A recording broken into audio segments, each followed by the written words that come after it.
Amiibo are an interesting situation for Nintendo. Seeing the popularity of other NFC figures and their huge amounts of marketable characters, they'd be stupid to not come out with some of these. However, they seem pretty adamant about making them optional, which is great because it makes it harder to accuse them of ripping you off. But this brings up some questions, like would this have been done without Amiibo? Could it have been done without Amiibo? And where does a nice perk for owning the figure become something that you should be getting for free?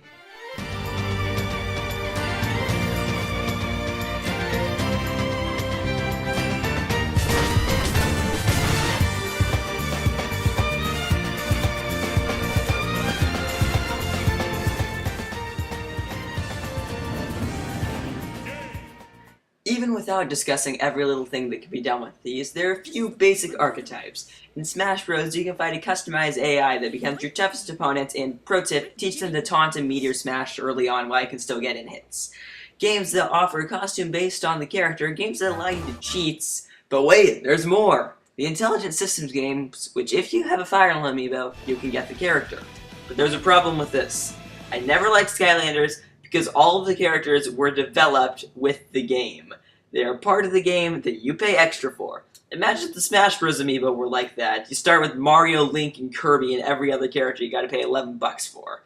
They're part of the game that you pay extra for, once again. But that's what Skylanders did, and Codename Steam is kind of doing the same thing. Speaking of which, now there are amiibos which are also Skylanders. They have a switch on the bottom that changes their mode. Why don't Amiibo have a switch to the bottom between data slots number 1 and 2? Why is there no program that stores excess data so they can be used for 2 games at once without erasing one game's data? There are also some really random functions that exist only to justify Pixel Mario, Yarn Yoshi, and Toad. And Tone brings up our next discussion item, Mario Party 10's Amiibo mode.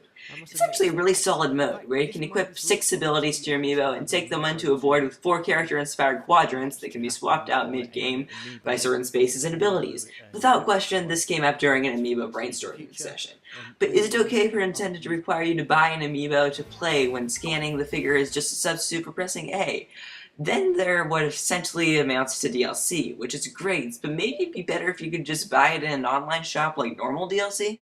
What I think happened with most of these was that Nintendo encountered a large amount of consumers that would gladly buy figures of characters, but didn't know it until some in-game functionality was added. But they made a major mistake when cashing in: supply.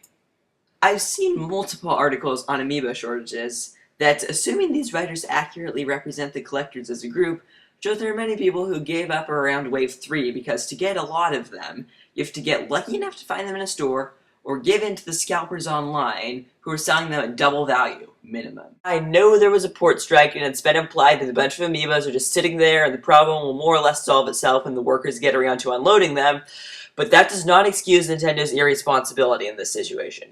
They knew this was a problem, and yet the circulation is still so poor that you have to be on the store on the release day when it opens to get any.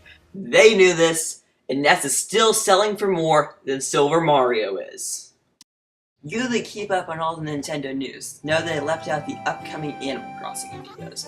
The Happy Home Designer seems like a pretty solid idea. Scan a card, design a house for the animal, design a yard, rinse and repeat until you run out of cards, then buy more cards, or... What comes next hasn't officially been revealed, but you probably just run errands and pull weeds, normally Animal Crossing stuff.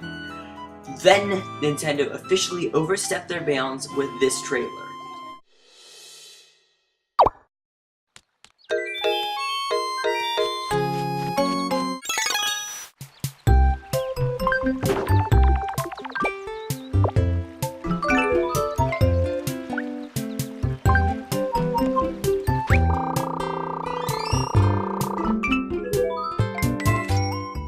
They're calling it Amiibo Festival, and it just seems to be like the board game Life, except A, it has Animal Crossing, and B, it's going to cost a lot more with amiibos as characters. I see no point to this game, and I don't think anyone else does either. I didn't make this video to bash amiibos, except probably the upcoming Animal Crossing figures. I just made it to get people asking the questions that they don't seem to be asking about amiibo's fundamental design. There are collectors of everything from cattle signs to business ties, and I hope that Nintendo will start being just a bit better to the collectors of their amiibos.